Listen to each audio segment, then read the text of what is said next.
chopping up, you cut off the leaves first.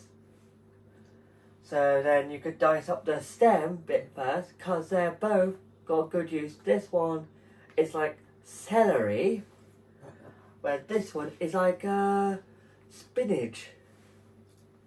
So with that, you always have to cook the stems bit first, because they take longer to cook than the leaves do. So that's why I always cut the leaves off, so I can do them last.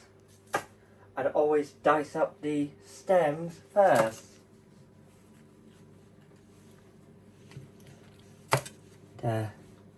Now I'm getting to the last of them.